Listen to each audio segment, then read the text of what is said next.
सात संगत जी, प्यार से कहना धन्यकार जी। प्रेमा ने बोला धन्यकार जी। आज महाराष्ट्र के ये संत निरंकारी समागम के पहले दिन 26 को जो ये टेलीकास्ट, तो दातार ने ये इस रूप में कि अगर एक फ़िज़िकल अटेंडेंस नहीं हो पाई ड्यू टू द नॉर्म्स, तो ये रिकॉर्डिंग रूप में ही चाहे हर एक तक आज जितने भी हमने भाव हर एक के सुने, चाहे भाषा जो भी रही हो, चाहे एक ज़रिया वो, चाहे स्पीच रूप, गीत रूप, कविता रूप, जिसका भी एक मीडियम बनाकर जो भाव पहुंचाया हर एक ने, तो वो भाव यही कि इस परमात्मा को चाहे किसी भी नाम से संबोधित कर लें, वो इस कण कण में रहता है और कैसे इस निराकार से हम आए हैं, इसी का अंश हैं। और यही फिर एक हमारी ह्यूमन बॉडीज़ में जो हमारी इस समय आत्मा है, वो भी इस निरंकार का ही अंश है। तो कैसे हमें अपने आप को जानना है, किस तरह जाने अपने आप को, वो तभी पॉसिबल है जब एक परमात्मा को जान लें, जब इसका एक ब्रह्म ज्ञान अपने से हम इसकी रूबरू कैसे हुए, वो इस ब्रह्म ज्ञान द्वारा होता है। तो कैसे एक जहाँ भाव स्थिरता का, कि हर एक ने ही यही समझाया आज भी कि अपने मन को कैसे हम स्थिर कर सकते हैं, वो इसी परमात्मा से जुड़कर, और इसी स्थिरता के साथ हम अगर चाहे ये भी देखें कि साथ साथ और क्या होता है। अगर हम बात करते हैं स्थिर, स्टिलनेस, कामनेस, कंपोजर, तो एक संतुष्टि भी साथ ही एक उसी के अंदर एक होल का पार्ट अगर बात करें तो कैसे ये संतुष्टि को अपने जीवन में हम लाएं। कि कभी अगर ये भी देखा जाता है कि हालात ऐसे हो जाते हैं कि एक हम बोलते हैं कि हमने चाहा तो था ये हो जाए वो हो जाए, फिर बहुत चीज़ें ट्राई करी, वो नहीं हो पाया, और उसके बाद जब अगर नहीं हो पा रहा तो हमने वी हैव गिवन अप और हम संतुष्ट हो गए। तो इसको भी हम संतुष्टि नहीं कह सकते, क्योंकि ये बाय फोर्स कुछ हुआ है। अगर ये स्थिर रूप में एक सहजता के साथ ही संतुष्टि का होना पॉसिबल है, कि कैसे हम अगर सब कुछ ट्राई करने से पहले ही ये मान लें कि इस चीज़ का चलाने वाला तो ये परमात्मा है, ये कार्य अगर संभव होगा तो भी परमात्मा के ही हुक्म में संभव होगा, वरना इसने चाहे हम कितना भी अपना जोर लगा लें, वो संभव होने वाला एक हो ही नहीं सकता। तो कैसे एक इसके ही साथ मेहनत अपनी जारी कर रखते हुए, मानते हुए कि अगर इसमें हम नहीं चाहे, हमारे अकॉर्डिंग नहीं होगा, तो भी एक मन में ये संतुष्टि का भाव, तो ये सरेंडरेंस के साथ आना, तो वो पॉजिटिवली सच्चे मायने में संतुष्टि कहलाएगी। जैसे इसी पे एक कहानी भी एग्जाम्पल के तौर पे, कि दो फ़कीर जब जा रहे कहीं सुबह और शाम को आते हैं अपने घर, तो देखते हैं कि उनके घर की जो एक झोंपड़ी कह लें कि एक खेत में एक हे से बनाई हुई, तो वो हवा आंधी इतनी तेज़ कि आधी झोंपड़ी उनकी गिर गई। तो उनमें से एक शिष्य तो ऐसे मन में ख्याल रख रहा कि हम तो परमात्मा का नाम भी लेते हैं, इसके गुण भी गाते हैं, तो भी परमात्मा ने हमारे साथ ऐसा किया कि हमारी आधी झोपड़ी ही एक गिर गई, एक यूज़ में नहीं अब आ सकती, कितनी मेहनत से खड़ी करी थी। और वहीं उसी के घर में रहने वाला दूसरा फ़कीर उसको इस तरह देख रहा है कि परमात्मा तूने आधी झोपड़ी तो संभाल ली कि हम इस आंधी के मौसम में भी आराम से दोनों एक कहीं सर रख सकते हैं, ऊपर हमें एक कवर्ड रूफ मिल गई। तो कैसे ऐसे ही जब रात्रि की ओर समय बीतता है, वो एक फ़कीर तो मन में इतना सेटिस्फाइड, ये संतुष्ट भाव से रात को उसकी नींद भी लग गई, और वहीं दूसरा अभी क्रिब ही कर रहा है, अभी ये कंप्लेंट्स ही नहीं ख़त्म हो रही कि कैसे आज इस हालत में सोना पड़ेगा रात को। तो कैसे फिर सुबह के अराउंड 4 बजे जब उनकी नींद खुलती है, एक दिन शुरू होता है, तो देखते हैं कि जहाँ से लेटे थे आँख खोलते ही चाँद बहुत खूबसूरती से दिख रहा है। तो वहीं उस संतुष्ट जो फ़कीर था उसके मन में आया कि परमात्मा, ये इतनी तेरी क्रिएशन इतनी सुंदर, हो सकता है एक हमें चाँद ही तूने दिखाना हो जिसके लिए एक ऐसी रचना रच दी कि हमारी आधी झोंपड़ी भी ये गिर गई और हम इतने सीनिक व्यू से जो दूर थे तूने हमें इसको भी देखने का मौका बख्शा। तो कैसे भन के भाव की बात होती है, जहाँ एक ही स्थिति में एक को नींद ना लगना और नेगेटिव भाव आने, वहीं दूसरे ने पहले ही अपने आप को समर्पित किया हुआ एक इतना संतुष्ट कि कैसे कुछ भी हो रहा है उसका ये शुक्राना भाव इस परमात्मा से, ये स्थिर मन, ये काम एंड कंपोज्ड, ये बिल्कुल रचा हुआ इसके रंग में ऐसे ही संतुष्ट होकर जब जीवन बिताते हैं, तो कैसे फिर बात वही है कि हालातों ने तो आते ही रहना है, पर हम अपने मन को कैसे मोड़ें। ये उथल पुथल होती रहती है, पर सिर्फ़ और सिर्फ परमात्मा के आसरा जब तक हम लेंगे और पता है कि चीज़ों ने जहाँ आज सुखदाई है तो कल वो परिवर्तन आएगा, वो चेंज भी होंगी। तो अगर हम अपने मूड को उसी बेस पे रखेंगे कि अगर हमारे अनुसार चीज़ें हैं तो ही अच्छी हैं, तो कभी भी हम स्थिर नहीं हो पाएंगे। ये परमात्मा को याद रखना हमेशा हर स्थिति में ही स्थिरता एक देता है।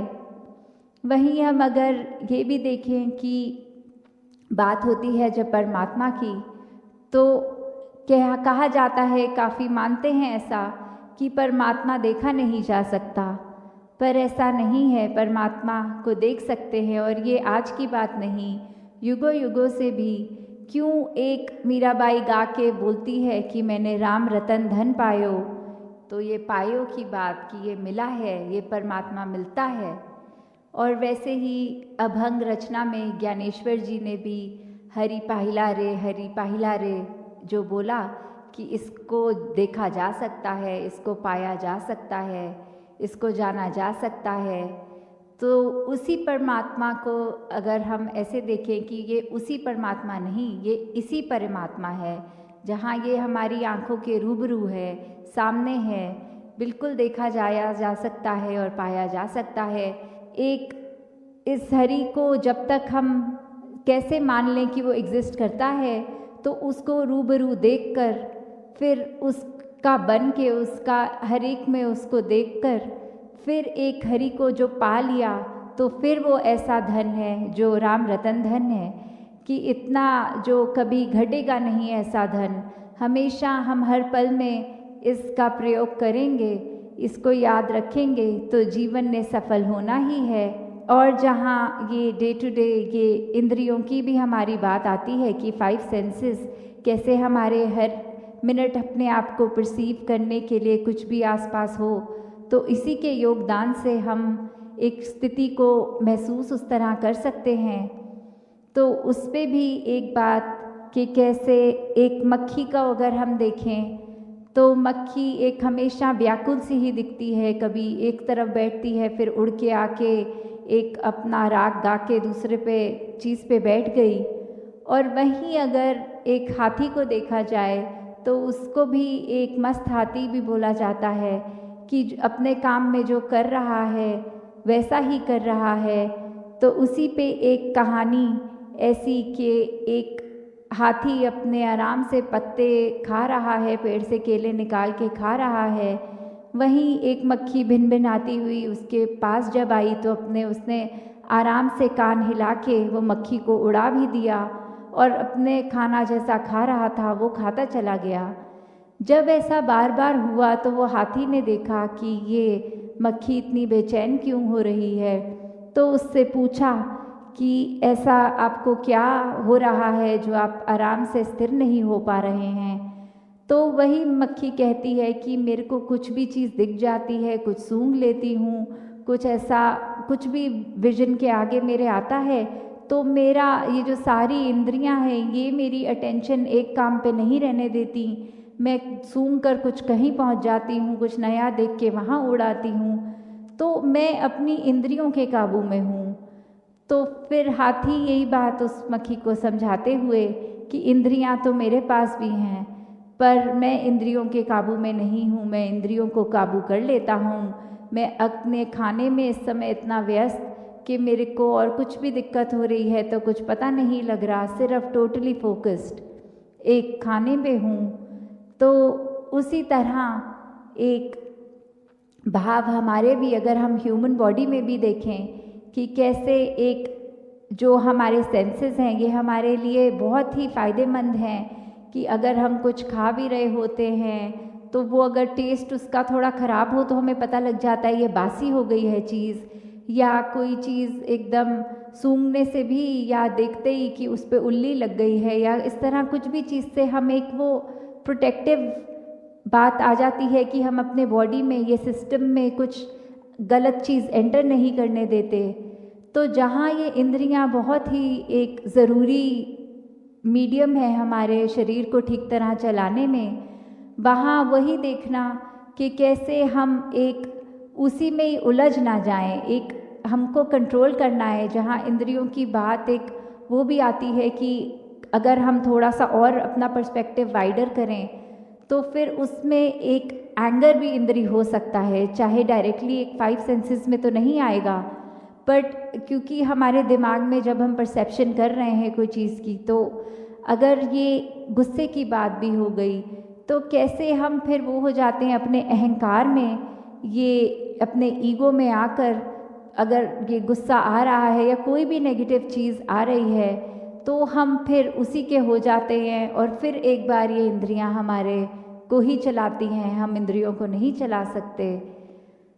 तो यही भाव कि एक स्थिरता मन में आनी, एक स्थिरता दिमाग में आनी, ये फिर वही कनेक्शन इस परमात्मा का अगर है तो कैसे भी हालात से हम एक सहज भाव, एक सहज रूप में अपना जीवन जीते चले जाएंगे, और उसी तरह फिर इसी के रंग में रंग कर हम एक अपने जीवन को जहाँ सुखमय कर लेंगे कि एक हर स्थिति में परमात्मा का ही करता है, हम करता कुछ नहीं है, वो मान लेंगे, तो बहुत ही एक आराम से एक ये जीवन का हम यापन कर सकेंगे।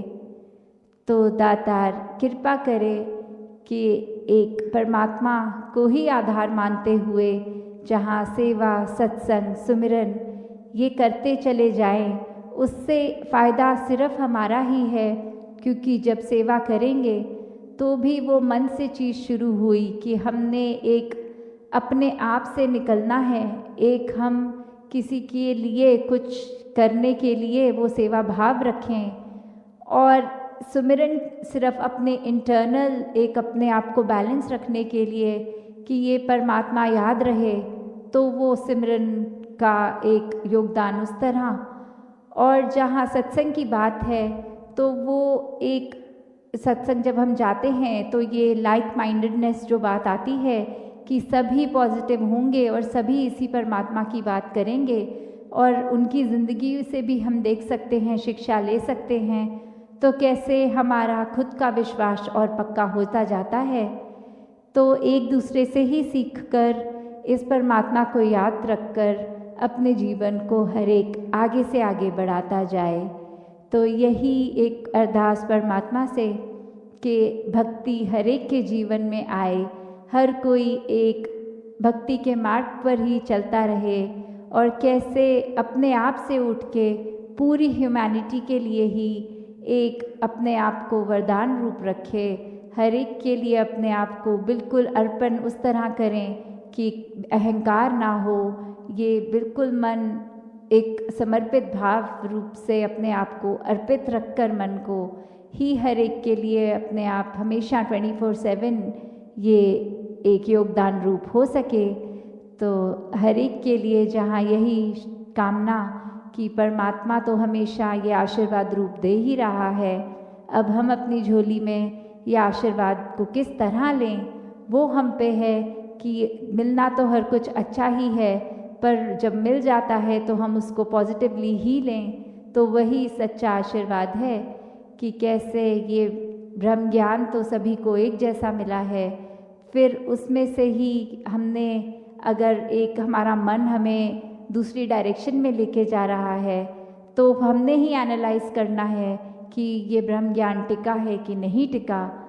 तो ये जैसे परमात्मा ने सभी को सब बराबर मन में एक सेटिस्फैक्शन, एक स्थिरता, एक संतुष्टि का भाव बख्शा है, पर वो बात हमारे ही चेतनता विवेक और हमारे अंदर सरेंडरेंस भावना वो एक आनी, तो उसी पे टिका है कि दातार को याद रखें और इसके शुक्राने भाव में हमेशा रहें।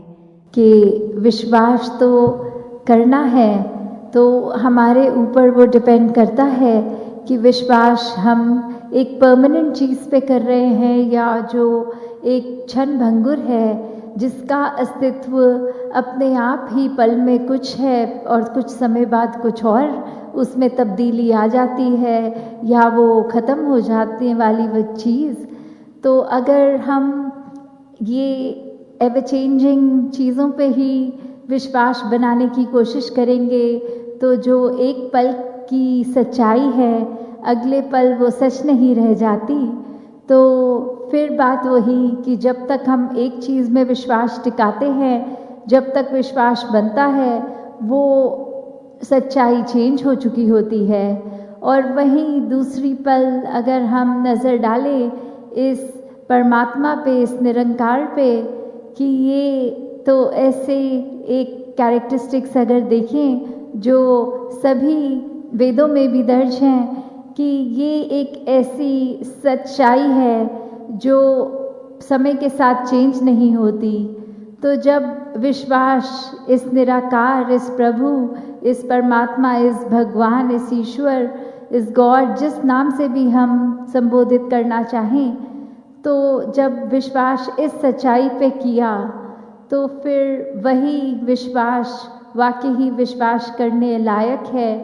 और अब ये यात्रा कि जैसे हम दुनिया में तो देखते हैं कि जो हम टर्मिनोलॉजी यूज़ करते हैं आस्तिक और नास्तिक, कि एक सर्टेन परसेंटेज जो ये अस्तित्व में विश्वास भी नहीं करती कि ये एग्जिस्टेंस इस प्रभु की है ही नहीं। तो अगर हम उनके भी डेप्थ में जाएं तो काफ़ी बार ऐसे भी देखा जाता है अगर कोई बात है जहाँ कोई ट्रबलसम है, कोई दुविधा है, कोई अगर सिचुएशन अच्छी नहीं, तो अक्सर ये भी देखा जाता है कि अगर कोई नास्तिक भी हैं तो भी वो पल भर के लिए कुछ ऐसा वाक्य भी बोलते हैं कि वैसे हम परमात्मा में नहीं मानते, पर अगर कहीं परमात्मा है तो ये चीज़ करेक्शन रूप में ऐसा कर दे, या कोई और उस तरह भी बात कर देते हैं।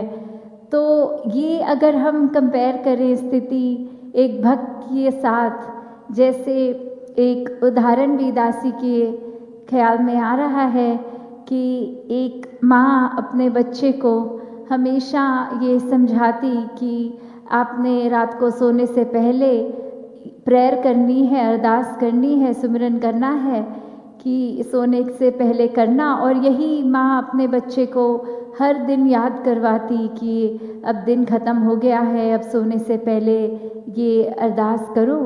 और फिर उसी कुछ समय बीतने पर वही माँ ने बच्चे को पूछा कि आपको बार बार ऐसे ही याद कराना पड़ता है, खुद आप नहीं करते, आपके पास तो इतनी सुख सुविधाएं भी हैं, और अगर आप वहीं नज़र डालो आसपास ऐसे और कितने बच्चे हैं जिनके पास बेसिक भी लाइफ को सस्टेन करने के लिए वो वस्तुएं नहीं, वो माहौल नहीं, वो उनके लिए कोई वस्तुएं भी उस तरह उपलब्ध नहीं, और आपकी लाइफ तो कितनी कंफर्टेबल है। तो अगर वो बच्चे भी ऐसे अरदास करते हैं तो आपके पास तो और भी कारण है कि आप अच्छे से हर रात को प्रभु को एक शुक्राना भाव रखते हुए अरदास करो। तो वहीं वो बच्चे ने कह देना कि हाँ, आपने सही बोला कि जो बच्चे हैं और जिनके पास वो साधन नहीं, प्रार्थना तो उनको करनी चाहिए कि वो उनके जीवन में वो वस्तुओं का लाभ हो सके, वो चीज़ें मिल सकें। पर जैसे आपने कहा कि मेरे पास तो सब कुछ है, तो फिर मैंने प्रेयर क्यों करनी है?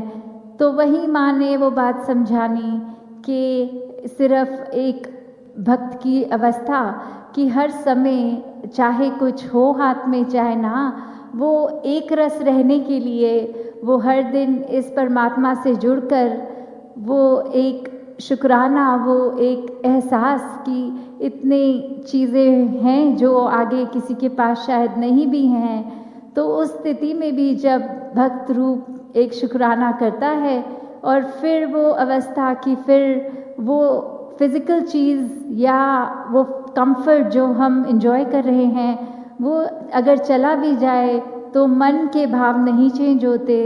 वो वही प्रभु परमात्मा से अरदास ये लगी रहती है कि जो दिया है उसी में हमारी भलाई है।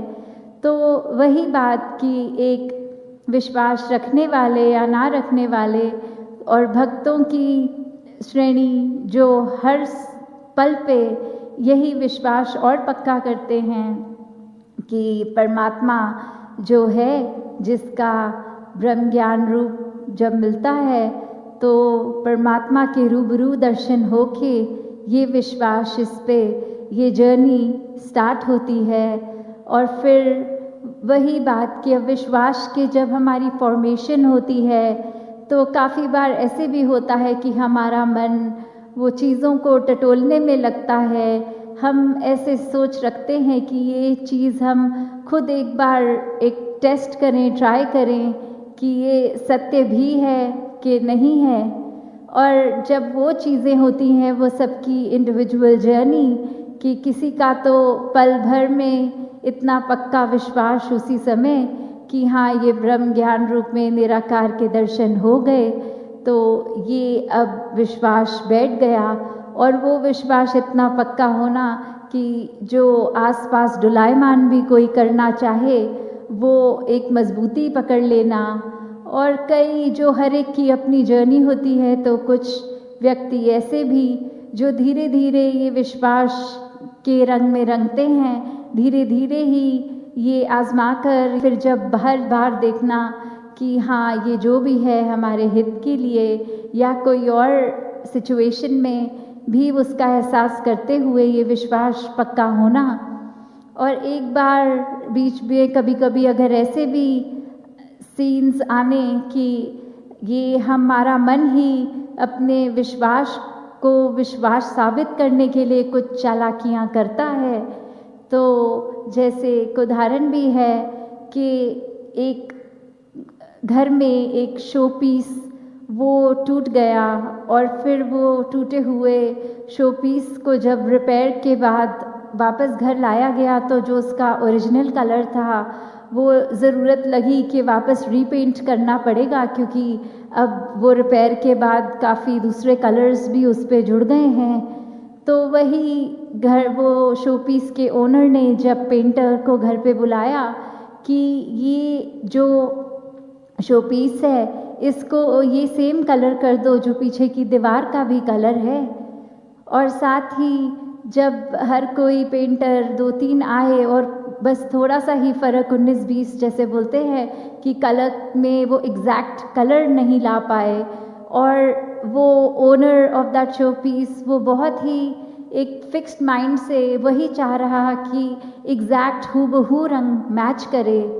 तो उतने में ही एक पेंटर आके बोला मालिक को कि आप 1 घंटे के लिए ये एरिया खाली कर दीजिए और देखना आपको ये show piece exact same colour का मिलेगा। और वो एक अपनी चालाकी करके कि पहले शो पीस को जिस कलर का पेंट करता है दीवार को भी एग्जैक्टली उसी कलर का साथ पेंट कर देता है।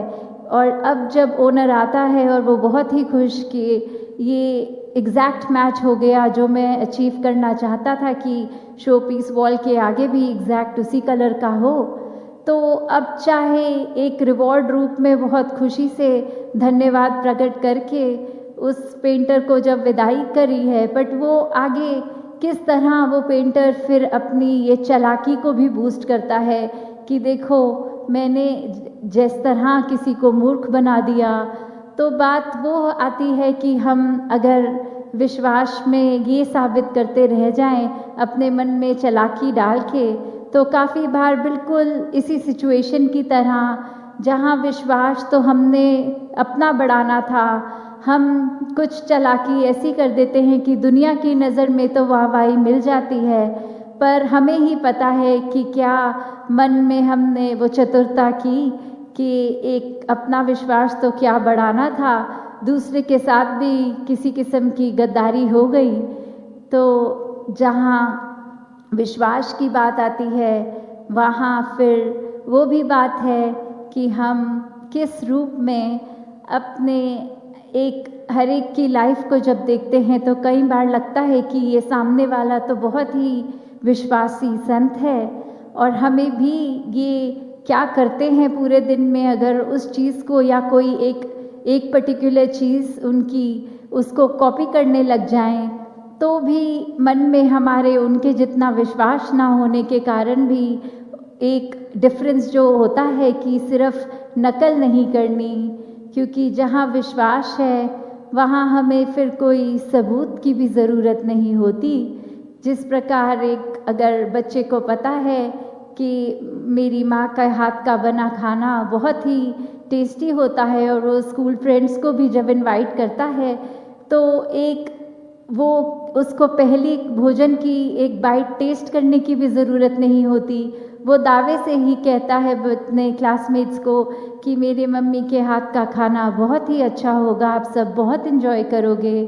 तो बात वही जहाँ इतना विश्वास कि बिना टेस्ट किए ये दावे से बात कही गई, और जब वो हकीकत रूप में भी सामने आई तो वाकई ही वो बहुत ही लजीज। तो उसी रूप में जहाँ हम देखें कि बात जहाँ विश्वास की है वहाँ हमारे मन को वो पूर्ण रूप में भी एक सरेंडर भी साथ साथ ही बिल्कुल पैरेलली वो भाव मन का अर्पण करना, अर्पित होना।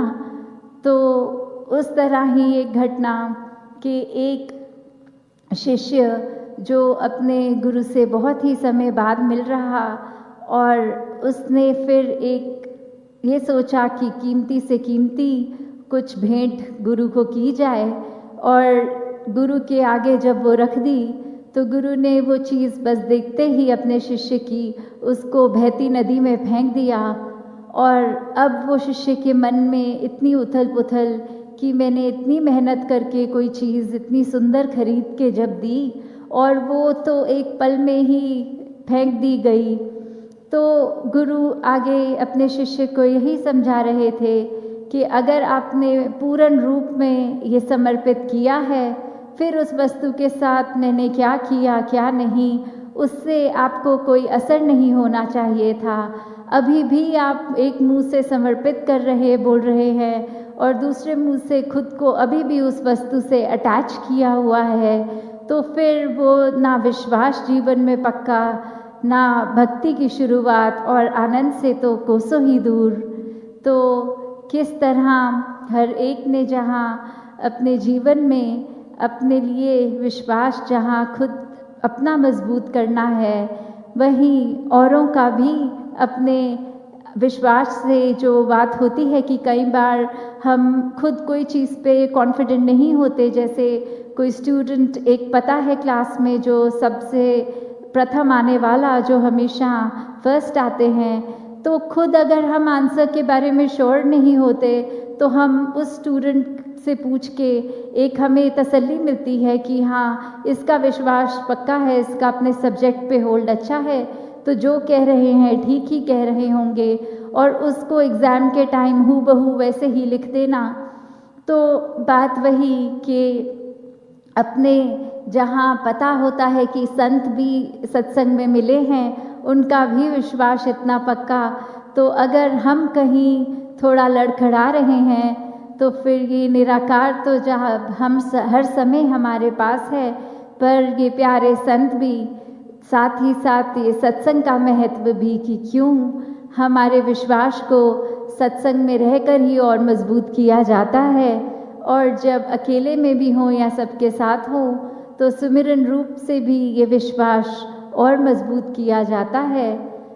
तो इसी उदाहरण से जब हमें ये भी पता लगता है कि हम दूसरों के लिए कैसे एग्जाम्पल बन भी सकते हैं, और फिर एक और एडेड रिस्पॉन्सिबिलिटी जब हम कहलाते भी हैं कि हम निरंकारी मिशन के अनुयायी हैं, हम सत्संग करते हैं, तो ये दुनिया में कितने ऐसे एलिमेंट्स होते हैं जो हमारे फिर विश्वास को टटोलते हैं।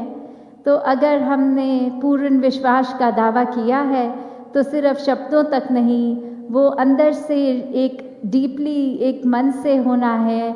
नहीं तो इतने चालाक दुनिया में तो फिर कोई ना कोई एक, अगर मजबूत हम खुद नहीं तो हमें एक ऑफ बैलेंस करने के लिए भी बहुत लोग उपस्थित होते हैं। तो फिर अगर हम उस समय हिल गए तो हर किसी ने ये हंसना ही है कि किस प्रकार कोई इतना दावा करके कि परम सच्चाई मिल गई है, और देखो छोटी सी चीज़, कोई घटना, कोई बात कि इतना डगमगा गया अगला। तो दातार कृपा करे कि जहाँ सभी के मन में इस निराकार प्रभु परमात्मा के प्रति विश्वास और प्रबल होता जाए, वही अपनी भक्ति को हर कोई मजबूत करते हुए एक आनंद, हमेशा जो ब्लिस होती है उसको एक महसूस करना हर स्थिति में। और दासी इन्हीं शब्दों से इजाज़त लेके जहाँ आने वाले कुछ और दिनों में भी अपने मन के भाव आपके समक्ष रखेगी, दातार सभी पे कृपा करे कि भक्ति को मजबूत करते हुए सब अपना जीवन जीते चले जाएं। साथ संगत जी, धन्यवाद जी। कि तुम जमाने की राह से आए वरना सीधा था रास्ता दिल का। जब दिल से दिल की बात होती है ये लाइनें तब भी बड़ी सत्य हैं। सत्संग जी, प्रेम से कहना धन निरंकार जी। आनंद की वर्षा निरंतर हो रही है। तो पीछे किसी शायर की दो पंक्तियां कहीं पढ़ने को मिली, दास भी वहीं से शुरुआत करेगा। शायर ने कुछ लिखा इस प्रकार के, ले दे के अपने पास फकत एक नजर तो है, क्यों देखें जिंदगी को किसी की नजर से हम, उसने देख लिया तो होगा। सतगुरु भी सारी मानवता को, सारी धरा को एक ही आवाज दे रहे हैं, क्यों क्यों किसी और की नजर से प्रयास कर रहा है इस सत्य को देखने का। और सारी ही मानवता को फिर यही एक आवाज, ये क्यों देखें इस परमात्मा को किसी की नजर से, हम अपनी नजर से देखा जा सकता है, अपनी नजर से पाया जा सकता है। ये तो कुछ चंद लोग आए जो वेदों शास्त्रों में लिख गए तो वो कर गए प्राप्ति, पर फिर वही बात के ले दे के ये नजर ही तो है। अपनी नजर से देखा जा सकता है, अपने जीवन का परमात्मा अनुभव हो सकता है। परमात्मा कोई एनालिसिस, अनुमान, अंदाजा बिल्कुल भी नहीं है। परमात्मा अनुभव का विषय है, परमात्मा अनुभव करने योग्य है। और जिसने इस परमात्मा को अनुभव किया है उसने अपना अनुभव किया है। ये जो हम परमात्मा की बात संगत में सुनते हैं, क्या ये परमात्मा है भी? ये जो निरंकार की बात होती है, ये जो दुनिया परमात्मा के पीछे चल रही है, क्या परमात्मा है भी? कई सारे सवाल। अगर है तो ये क्यों नहीं, अगर नहीं है तो देखो ये बहुत सारे तरह कि चाहे जितनी भी उथल पुथल इस विषय को लेकर होती रही दिमाग में, समझ में, पर इन्होंने एक ऐसी कृपा करी कि मन में जितने भी क्वेश्चंस आ जाते थे, एंड में कंक्लूजन दास के मन में, दिमाग में यही निकलता था कि वो सब तो चलो जब समझ आना होगा आ जाएगा, पर एक बात पक्की है, ले दे के अपने पास फकत एक नजर तो है। परमात्मा जैसा कुछ है, कुछ भी है, तो यही बात आती थी कि अगर कुछ भी है तो ये ही है, और कुछ समझ आए ना आए, ये परमात्मा जरूर है, डिविनिटी यही है। और वही बात जो कि कहे अवतार गुरु ही रब है, इस विच कोई बुलेखा नहीं। और साथ संगत दास अक्सर ये बात कहता है कि अगर ये सबक पक्का है कि कहे अवतार गुरु ही रब है, फिर मेरे जीवन में जितने सवाल जवाब जो मर्जी आ जाए, ये मुझे हर चीज से निकाल के उस बीज से वृक्ष बना ही देंगे। ये करते हैं। आप सब जो यहाँ मौजूद हैं, आप इस बात का प्रमाण हैं, प्रत्यक्ष हैं। और साथ संगत, जैसे दास पहले भी दोहरा रहा था कि किस प्रकार मानवता, इंसान कितने अलग अलग रास्ते, कितने अलग अलग उपाय परमात्मा को पाने के लिए करता है। तो एक शायर ने एक शेर में लिखा है कि तुम जमाने की राह से आए वरना सीधा था रास्ता दिल का। साथ संगत, जब दिल से दिल की बात होती है, ये लाइनें तब भी बड़ी सत्य हैं। पर इंसान की भी दशा अगर हम देखें कि परमात्मा को चाहता है मिलना, पर राहें जमाने की राह में सुख ढूंढ रहा है, चैन ढूंढ रहा है, आनंद ढूंढ रहा है। जमाने के तौर तरीकों में सोचता है कि शायद जमाने की नज़र में कुछ मुकाम हासिल कर लूँगा तो खुशी मिल जाएगी, सब कुछ मिल जाएगा। जमाने की राहों में भटकता है। और फिर कुछ चंद ऐसे खुशनसीब होते हैं जो भटक भी रहे होते हैं और फिर भटकते भटकते इनके चरणों में पहुंच जाते हैं। वरना ज़्यादातर ज़माने की राह में भटकते भटकते उस सीधे रास्ते पर नहीं पहुंच पाते। और साथ संगत, परमात्मा तक पहुंचने का सीधा रास्ता बहुत ही सीधा रास्ता है, वो इनके चरणों के द्वारा परमात्मा तक पहुंचाता है। सिर्फ और सिर्फ कि नाम दी दौलत जेकर चाहो, सतगुरु दा सत्कार करो, शीश झुका के कहो सतगुरु नु मेहर मेरी सरकार करो। बस बहुत ही सीधा रास्ता। और साथ संगत, वहीं रिश्तों में भी इस बात को अगर देखें कि तुम जमाने की राह से आए वरना सीधा था रास्ता दिल का। दिल में कुछ हो, जरा सी बात अगर आ जाती है तो हम ढूंढते हैं कि कैसे किसी तक पहुंचाई जाए, कैसे नाराजगी दिखाई जाए, कैसे दिल का हाल उस तक पहुंचाया जाए। हाल नहीं पहुंचता तो सोचते हैं कि और क्या जतन किए जाएं, वरना सीधा था रास्ता दिल का। खुद ही जाके बात कर लें, दिल से दिल तक पहुंच जाएं। और यही सीधा रास्ता सतगुरु दिखाते हैं। ये दिल से दिल इसीलिए जुड़ पाते हैं क्योंकि ये दिल की सीधी राह पर अपने गुरसिक को चलाते हैं। और परमात्मा ने साथ संगत कुछ भी कॉम्प्लिकेटेड नहीं बनाया है। अगर सीधे ही रास्ते पे चलना है तो फिर इसमें खास क्या है? ये मेरा अहंकार है जो कुछ खास कर कर, कुछ खास बनकर परमात्मा तक पहुंचना चाहता है। उन जमाने की राहों में फिर मैं भटक जाता हूं, वरना सीधा था रास्ता दिल का। तो साथ संगत, ये जो सीधी राह हम सबको मिली है, तो इस संकरे पथ पर बस अपनी मैं को मिटाते चले जाएं, समर्पण करते चले जाएं, सदगुरु की चरण धूल बनते चले जाएं। और फिर ये जो सीधा सांकरा पथ है बहुत ही आनंदमय, ये जो जीवन है बहुत ही आनंदमय बनता चला जाएगा। और साथ संगत दास, और ये ज्ञान का, परोपकार का बेड़ा जन जन तक उन्होंने लिया हुआ था पहुंचाने का सत्य को। तो किस तरह अक्सर ऐसे ही होता है कि जब रोशनी आती है तो अंधेरा डरता है, शायद समझ नहीं पाता, तो कुछ ना कुछ ऐसे कर्म कर बैठते हैं। तो उनको भी ना चाहने वालों ने दुत्कारा, ना पसंद किया। तो ऐसे ही हमने अक्सर वो कहानी सुनी होगी कि एक बारी भगवान बुद्ध बैठे थे तो उन पर शायद कोई थूक कर चला गया, पर वो उसी प्रकार बैठे रहे। बल्कि जब उनका शिष्य उनके सामने आया, जाहिर सी बात है शिष्य थोड़ा आक्रोश में कि ये हो कैसे सकता है, किसी ने आपका तिरस्कार कैसे कर दिया। पर वहीं वो जब भगवान बुद्ध को देखता है तो वो उसके लिए अरदास कर रहे हैं कि कोई नहीं, परमात्मा मुझे इसको सहने की शक्ति दे और उसको भी सुमत बख्शे, और अगर मुझसे कोई कभी ऐसी कोई गलती हुई थी तो उसके लिए मुझे बख्श ले। शिष्य उस अवस्था तक क्योंकि नहीं पहुंचा होता, वो सुन के हैरान होकर चला जाता है। एक दो बार ये किस्सा दोहराया जाता है।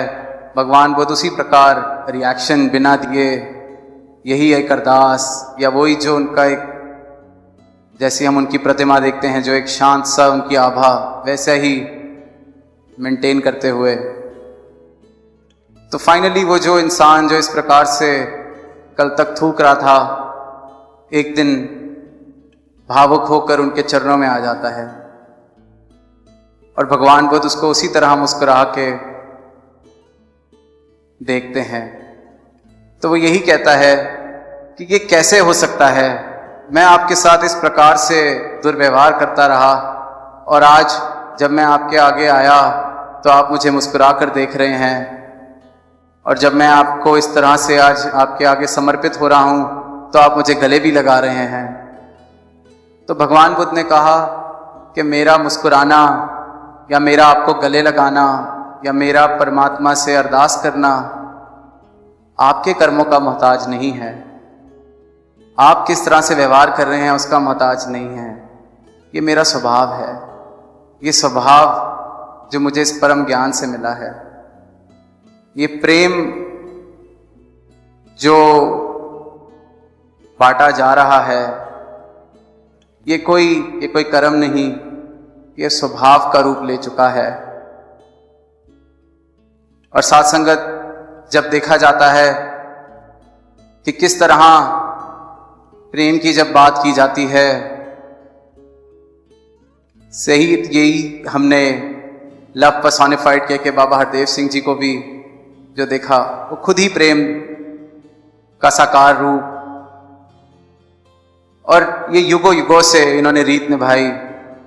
यही रीत आज सदगुरु निभा रहे हैं, सदगुरु माता सुदीक्षा जी के रूप में, और यही हम सबसे चाह रहे हैं। उन सबको छोड़ के सिर्फ समर्पण करना, समर्पित होना ही मुझे प्रेम बना देता है, ही मुझे मेरे असली स्वभाव से मिला देता है। साथ संगत इसी प्रकार ये जो प्रेम की बात की जाती है, सत्य की बात की जाती है, रूहानियत की बात की जाती है, तो जो रूहानियत को प्राप्त हो जाते हैं, इस अवस्था को प्राप्त कर लेते हैं, वो फिर खुद उनके स्वभाव में ये इंसानियत, प्रेम, दैवीय गुण वो बाय प्रोडक्ट्स की तरह, जैसे राजमाता जी कहते थे कि बाकी चीजें झूंगे में आ जाती हैं, वो संत चले भी तो परोपकार है। और फिर साथ संगत इसी प्रकार जब ये परमात्मा को पाने की बात की जाती है, तो अक्सर देखा गया है कि दुनिया बहुत ही जतन इस रूहानियत को प्राप्त करने के लिए करती है। हमने देखा है कर्म कांड किस प्रकार से वो खुद को, शरीरों को इतनी पीड़ा देकर ये उम्मीद करना ऐसे परमात्मा मिल जाएगा, शायद वैसे परमात्मा मिल जाएगा, लगे हुए हैं, जन्मों जन्मों से लगे हुए हैं। और फिर साथ संगत वहीं पर सदगुरु की महिमा, सदगुरु का महत्व कि कहे हरदेव गुरु ही तुझको भव से पार लगाएगा। ये बिना गुरु के इस रूहानियत को प्राप्त करना, अपने असली स्वभाव को प्राप्त करना, उस बीज का पेड़ हो जाना असंभव है। और साथ संगत मजे की बात यह है कि किसी सड़े हुए बीज को हम देखते हैं तो हम पहचान लेते हैं कि अपना पोटेंशियल नहीं अचीव कर पाया, पर मानवता को अपने पोटेंशियल का पता ही नहीं है। मानवता खुद ना जाने कितने जन्म लेके हम इस धरा पर आ गए हैं, पर अपने पोटेंशियल से, अपनी संभावना से बेखबर। और आज ये रहमत हुई है कि इनके चरणों में बैठने का मौका मिला है, ये ब्रह्म ज्ञान हमारी झोली में आया है। इन्होंने इस बीज को धरती पर लगा के अपने प्रेम से सींचना शुरू कर दिया है। तो अब रास्ते में मैं कहीं विरोध ये वाला ना कर बैठूं कि मुझे पेड़ क्यों बनना है, मुझे रूहानी क्यों होना है। ये जो सदगुरु ने सेवा ये जो बख्शी है, तो आज साथ संगत भी सामने, सदगुरु माता जी भी साथ, तो दास अपने लिए एक अरदास आप सबके चरणों से, सदगुरु के चरणों से मांगना चाहेगा। ये जो सेवा बख्शी है, ये निभानी भी आपने, करवानी भी आपने है।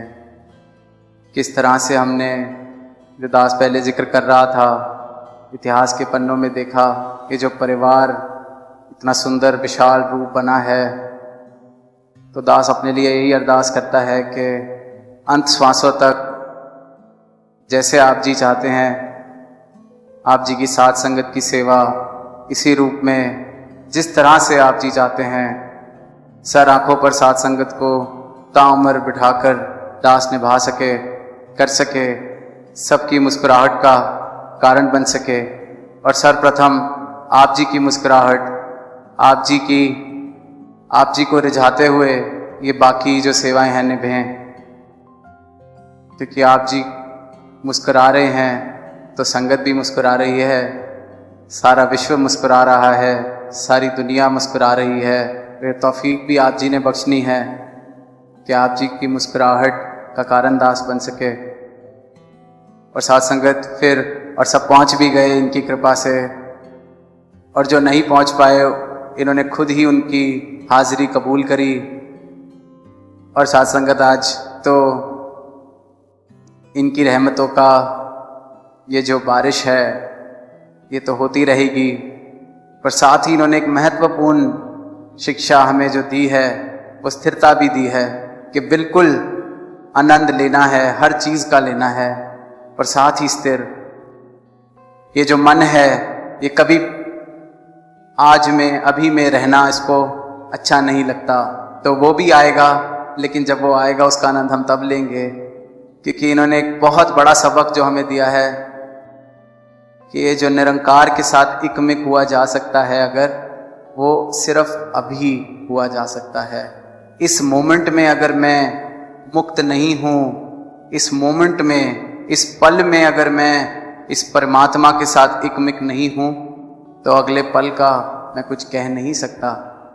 अगर ये ब्रह्म ज्ञान जीवन में इस पल में नहीं बसा हुआ, तो आने वाले पलों की कोई गारंटी नहीं है। जो शहनशाह जी ने अवतार बानी में लिखा है कि बीते नू ललचाइया नजरा नाल तकाना माया है।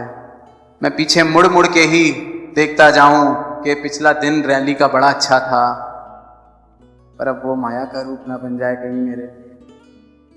आंधे समय दे सुपने ले ले, वक्त बिताना माया है। अब मैं आगे का देखने लग जाऊं कि अच्छा जनवरी में महाराष्ट्र वाला समागम भी आएगा, उसने भी आना है साथ संगत, और आते रहना है। और इनकी रहनुमाई में हमने बहुत सारे समागम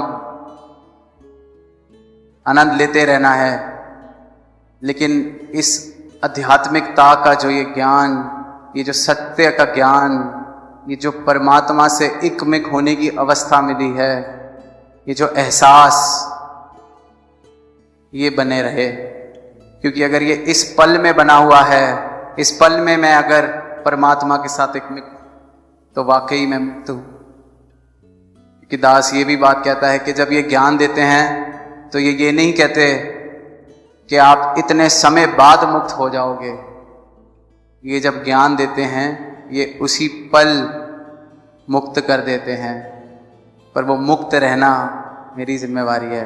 ज्ञान गुरु दा इंसान मुक्ति मार्ग पांदा है, तो अब उस मार्ग पर रहना मेरी जिम्मेवारी है। और मेरी जिम्मेवारी, जब दास कहता है बस में हमारे कुछ नहीं है, बस जिम्मेवारी इतनी कि जब ये शीश झुका दिया इनके चरणों में, तो उसको बस झुका रहने दें, बाकी काम इनका इन्होंने कर देना है। साथ धन निरंकार जी। प्यारी साथ संगत जी, प्यार से कहना धन निरंकार जी।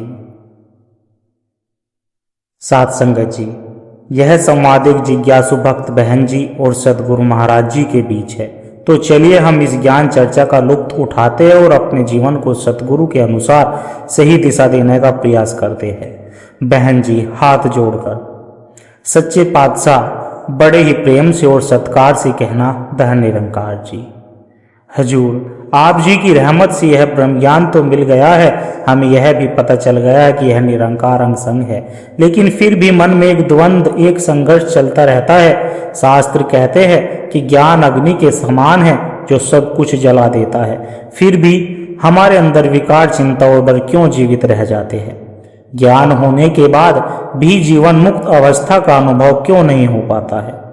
सतगुरु जी मंद मुस्कान के साथ धन निरंकार जी बहन जी तुम्हारा प्रश्न बहुत गहरा है और हर उस जिज्ञासु के मन का है जो सत्य के मार्ग पर चल रहा है। ज्ञान मिल जाना एक बात है और ज्ञान में ठहर जाना दूसरी बात है। श्रीमद् भागवत गीता में भगवान कृष्ण ने एक बहुत ही सूक्ष्म बात कही है कि श्रेय सर्वधर्मो विगुण पर धर्म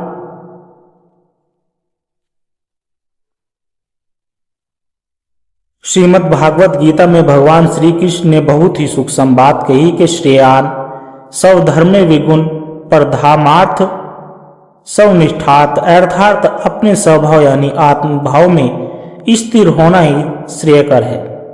यह समस्या यह है कि तुम्हें पता तो चल गया है कि तुम कौन हो, लेकिन तुम्हारी आदत अभी भी शरीर बनकर जीने की है। जैसे एक तोते को रटा दिया जाए कि शिकारी आएगा, जाल बिछाएगा, दाना डालेगा, लोभ में नहीं फंसना और वह तोता यही रटते रटते जाल में फंस जाएगा। ठीक वैसे ही हम रटते हैं कि एक को जानो, एक को मानो, एक हो जाओ, लेकिन क्या हम वाकई एक हुए हैं?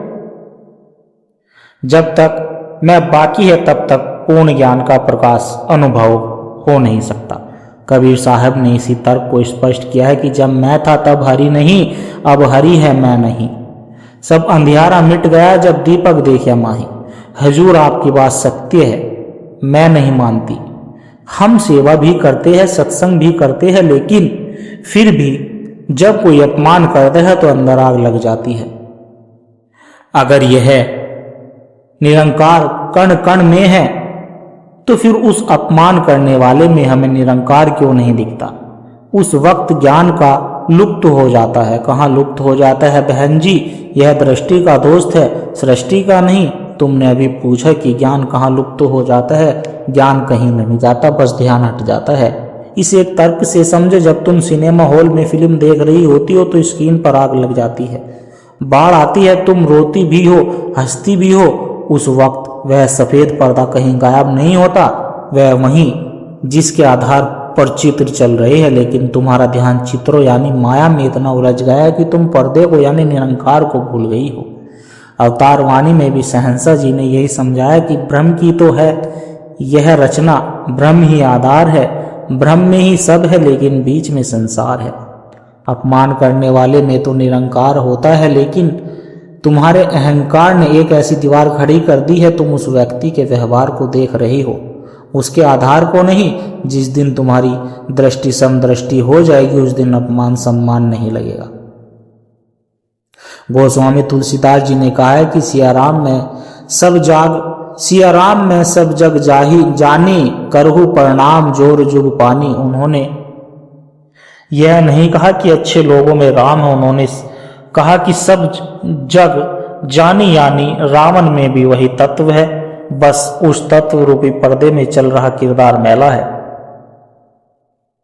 गुरसी को उस मैले किरदार को नहीं, उसके पर्दे को देखना है, यही साधना है। हुजूर, यह साधना बहुत कठिन लगती है। संसार में रहकर गृहस्थी की जिम्मेदारियों में माया हमें जकड़ लेती है। क्या माया इतनी प्रबल है कि हम ब्रह्मज्ञानियों को भी ठग ले? माया को कभी कमजोर मत समझना, यह प्रभु की ही शक्ति है। भगवान कृष्ण कहते हैं कि मेरी माया को पार करना अत्यंत कठिन है, लेकिन तर्क यह है कि माया अंधेरे की तरह है। क्या अंधेरे का अपना कोई अस्तित्व है? नहीं, प्रकाश का अभाव ही अंधेरा है। जब तक तुम्हारा मुख सूर्य यानी निरंकार की ओर है, परछाई तुम्हारे पीछे रहेगी। जैसे ही तुम सूर्य की तरफ पीठ करोगी, परछाई तुम्हारे आगे आ जाएगी और तुम उसी का पीछा करती रहोगी। तुमने कहा कि गृहस्थ में मुश्किल है, पर सत्य तो यह है कि भागना कायरता है। गुरु नानक देव जी ने फरमाया कि अंजन माहे निरंजन रहिए, जोग जुगती इब पाइए। काजल की कोठरी यानी संसार में रहकर भी बेदाग रहना ही असली योग है। कमल का फूल कीचड़ में ही खिलता है, लेकिन पानी की एक बूंद भी उस पर टिक नहीं पाती। समस्या गृहस्थ की नहीं, समस्या आसक्ति की है। तुम नाव को पानी में रखो, कोई दिक्कत नहीं, लेकिन पानी को नाव के अंदर मत आने दो। जिस दिन संसार तुम्हारे मन के अंदर घुस गया, उस दिन तुम डूब जाओगी। संत कबीर जी कितनी सुंदर बात कहते हैं कि सुमरन की सुध यूं करो जो गागर पनिहार, हाले डोले सूरत में कहे कबीर विचार। पनिहार का शरीर हिल रहा है। वह बातें भी कर रही है, लेकिन उसका केंद्र बिंदु गागरे पर है। तुम्हें भी दफ्तर में, रसोई में, बाजार में शरीर से काम करना है, लेकिन मन का कनेक्शन इस निरंकार से टूटा तो समझो माया ने ठग लिया। हुजूर आपका हर वचन हृदय में उतर रहा है, लेकिन एक शंका और है। हम अक्सर सुनते हैं कि सब कुछ प्रभु की रजा में होता है। अगर सब इसकी मर्जी से है तो फिर हमारे कर्मों का क्या महत्व? अगर मैं कोई पाप करती हूँ या कोई गलती करती हूँ तो क्या वह भी इसकी रजा है? यह तर्क समझ नहीं आता। बहन जी, यहाँ बहुत से ज्ञानी अटक जाते हैं। इसे बहुत ध्यान से समझना। निरंकार ने तुम्हें विवेक दिया है, जैसे बिजली घर में आती है। वह ऊर्जा निरंकार की शक्ति की तरह है। अब आप बिजली से तुम हीटर चलाकर घर गर्म करो या अपनी उंगली जला लो, यह तुम्हारा चुनाव है। बिजली का दोष नहीं। प्रभु ने तुम्हें कर्म करने की स्वतंत्रता दी है। क्रम प्रधान विश्व रची राखा तो जस कर ही तो तस फल चाखा। रजा का मतलब यह है कि कर्म तुम करो, लेकिन फल का विधान इसका है। तुमने बीज बोया यानी कर्म किया, अब वह पेड़ बनेगा या नहीं, धूप मिलेगी या बारिश होगी, यह रजा है। गलती हम कहाँ करते हैं? हम बुरा कर्म तो अपनी मर्जी से करते हैं, लेकिन जब फल बुरा मिलता है तो कहते हैं प्रभु की मर्जी थी, और जब अच्छा कर्म करते हैं तो कहते हैं मैंने किया था। सच्चा भक्त वह होता है संतो जो अपनी भूल को स्वीकार कर और अच्छाई का श्रेष्ठ दातार को दे। अवतार वाणी का प्रमाण है कि आप करे सो होवे नाही, जो होवे सो आप नहीं। जब तक तुम मानती हो कि मैं कर रही हूं, तब तक तुम क्रम बंधन में हो। जिस दिन तुम बांसुरी की तरह होली यानी होलो हो जाओगी और मान लोगे कि स्वर भी तेरे श्वास भी तेरी, उस दिन तुम्हारे द्वारा किया गया कर्म अक्रम बन जाएगा। फिर पाप और पुण्य का लेखा जोखा नहीं रहता। सच्चे पातशाह, इसका मतलब हमें अपनी मैं को पूरी तरह से मिटाना होगा, यानी शून्य होना होगा। लेकिन हजूर, यह समर्पण कैसे घटित होता है? हम कोशिश करते हैं कि समर्पित हो जाए, पर फिर चिंता करने लगती है कि पूर्ण समर्पण की पहचान क्या है। सतगुरु जी, बहन, कोशिश से समर्पण नहीं होता। कोशिश में तो अहंकार छिपा होता है कि मैं कोशिश कर रहा हूं। समर्पण समझ का नाम है। एक छोटे बच्चे का उदाहरण लो। जब एक छोटा बच्चा अपनी माँ की गोद में होता है तो क्या वह चिंता करता है कि शाम को दूध मिलेगा या नहीं? क्या वह सोचता है कि अगर मैं गिर गया तो क्या होगा? नहीं संतो, वह निश्चित है। उमा कहूं मैं अनुभव अपना, सत हरि भजन जगत सब सपना। पूर्ण समर्पण की पहचान है निश्चिंतता और सहजता। अगर सिमरन करने के बाद भी माथे पर लकीरें हैं तो समझ लेना सौदा भी पक्का नहीं हुआ। अभी भी तुम अपनी अकल का बोझ ढो रहे हो। द्रौपदी का प्रसंग याद करो। जब तक उसने अपनी साड़ी का एक कोना भी पकड़े रखा, तब तक अपनी ताकत पर भरोसा रखा। भगवान नहीं आए। जब दोनों हाथ उठाए कि हे गोविंद, अब मैं हार गई, तभी चीर बढ़ा। तर्क यह है कि दो तलवारें एक मयान में नहीं रह सकती। या तो तुम्हारी मर्जी चलेगी या इसकी रजा। तेरा बहाना मीठा लगे, यह सिर्फ जुबान से नहीं, रूह से निकलना चाहिए। जब तुम्हें हर परिस्थिति, चाहे सुख हो या दुख, प्रसाद लगने लगे तो समझना समर्पण घटित हो गया है। भाई कन्हैया जी को देखो, युद्ध के दौरान में दुश्मनों को भी पानी पिला रहे हैं। शिकायत नहीं की कि यह दुश्मन है, बल्कि भाव यह है कि इनमें भी मेरा गुरु ही प्यासा है। यह है समर्पण की सर्वोच्च अवस्था। बहन, ज्ञान केवल शब्दों का विलास नहीं है, यह तो एक अनुभूति है। बस इतना ही समझो कि तुम्हें कर्ता नहीं दृष्टा बनना है। अपने ही जीवन को ऐसे देखो जैसे कोई नाटक चल रहा हो और डायरेक्टर यह निरंकार है। तुम बस अपना किरदार पूरी ईमानदारी से निभाओ। सच्चे पातशाह, आपने दृष्टा बनने की बात कही, लेकिन हुजूर यह मन बहुत जिद्दी है। जैसे ही हम सिमरन के लिए बैठते हैं, दुनिया भर की सारी सैर करने लगता है। जो बातें कभी याद नहीं आती वह सिमरन के वक्त याद आती है।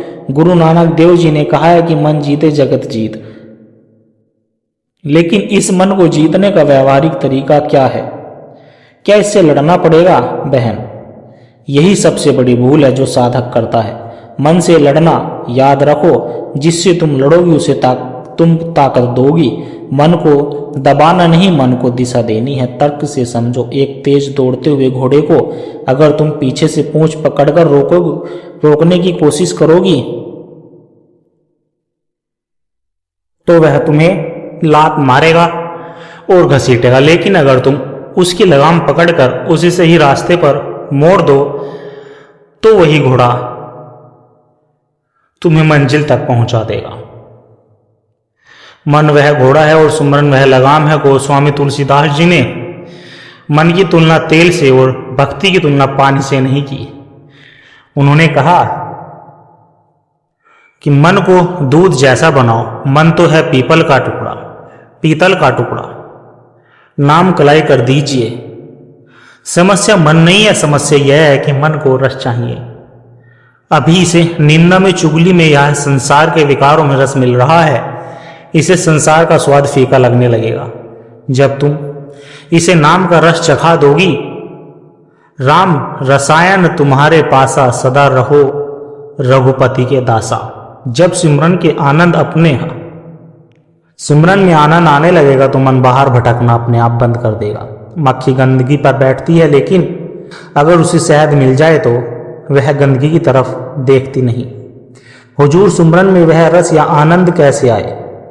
अक्सर हम तोते की तरह तू ही निरंकार दोहराते रहते हैं, पर अंदर खालीपन लगता है। क्या सिमरन की कोई विशेष तकनीकी है या हम कुछ गलत कर रहे हैं? बहन, सिमरन होठों का नहीं, एहसास का विषय है। तकनीकी की बात नहीं है, बात तड़प और प्रेम की है। तुम अपने किसी प्रियजन को याद करती हो तो क्या माला लेकर बैठती हो? नहीं, उसका ख्याल आते ही चेहरे पर मुस्कान आ जाती है। निरंकार का सुमरन भी ऐसे ही होना चाहिए।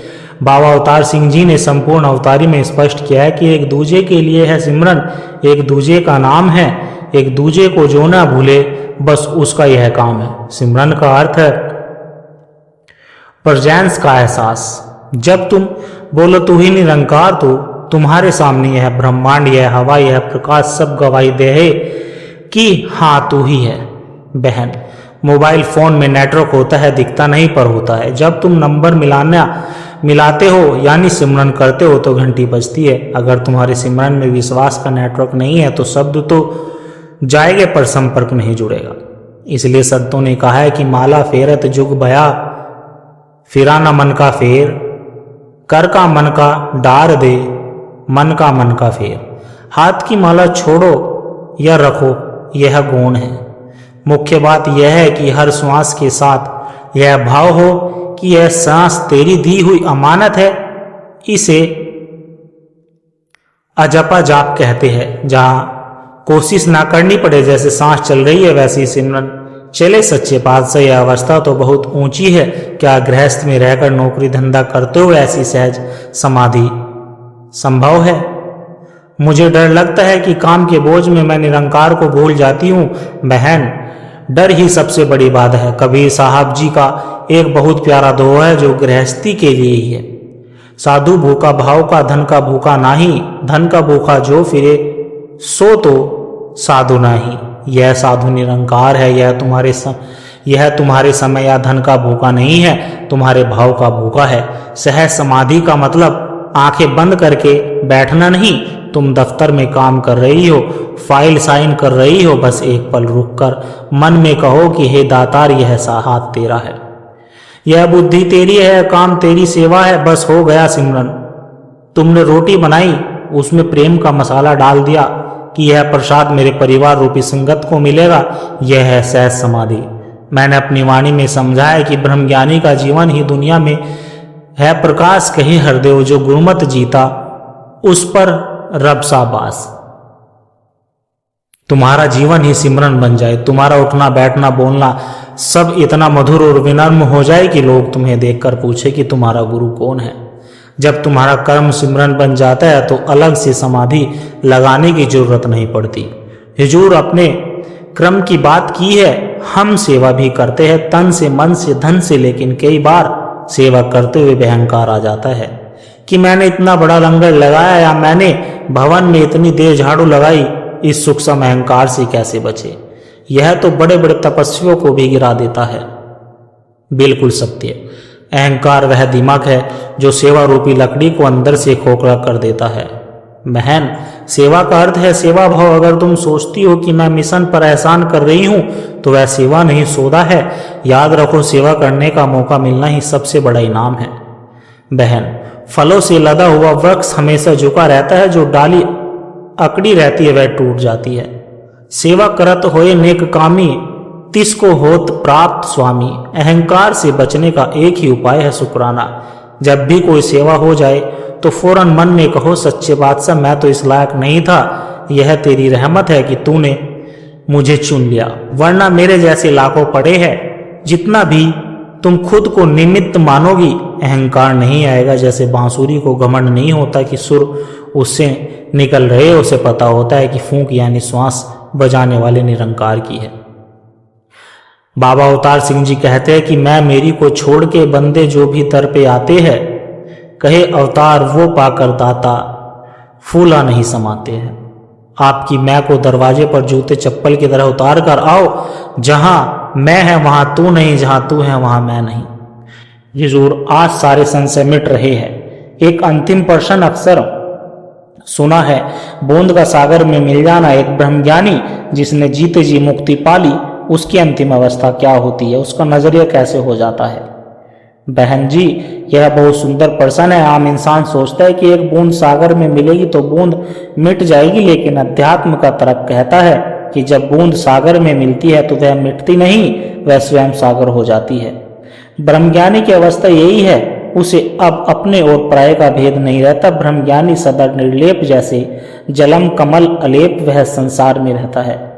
सुख दुख आता है, शरीर बीमार भी होता है, लेकिन उसकी आत्मा आनंद की अवस्था में स्थिर रहती है। जैसे बर्फ का टुकड़ा पानी में डाल दो, धीरे धीरे बर्फ पिघलकर पानी हो जाता है। अब तुम पानी और बर्फ को अलग नहीं कर सकते। वैसे ही भक्त अपनी मर्जी को प्रभु की रजा में इतना घोल देता है कि तू करता तू भया, मुझ में रही ना हूँ वारी फेरी बल गई, जिद देखो तित तू। उसकी दृष्टि ऐसी हो जाती है कि उसे पत्थर मारने वाले में और फूल चढ़ाने वाले दोनों में एक ही निरंकार हंसता हुआ दिखाई देता है। वह समदृष्टि हो जाता है। यही इस मिशन का लक्ष्य है। यूनिवर्सल ब्रदरहुड केवल नारा नहीं, बल्कि यह अनुभूति बन जाएगी। हम सब एक ही नूर की उपज है। बहन, ज्ञान ले लेना आसान है, लेकिन ब्रह्मज्ञानी बनकर जीना ही असली कमाई है। बाबा जी ने एक ही पंक्ति में पूरा सार दिया है, कुछ भी बनो मुबारक है, पर पहले इंसान बनो।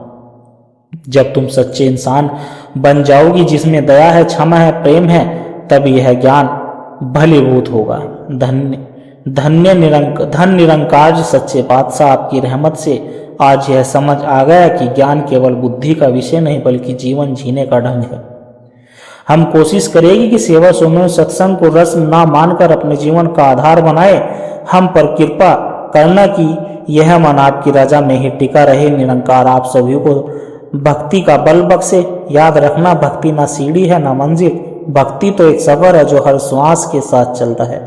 जाओ, इस ज्ञान की रोशनी को अपने कर्मों से दुनिया में फैलाओ। प्यार से कहना, धन निरंकार जी।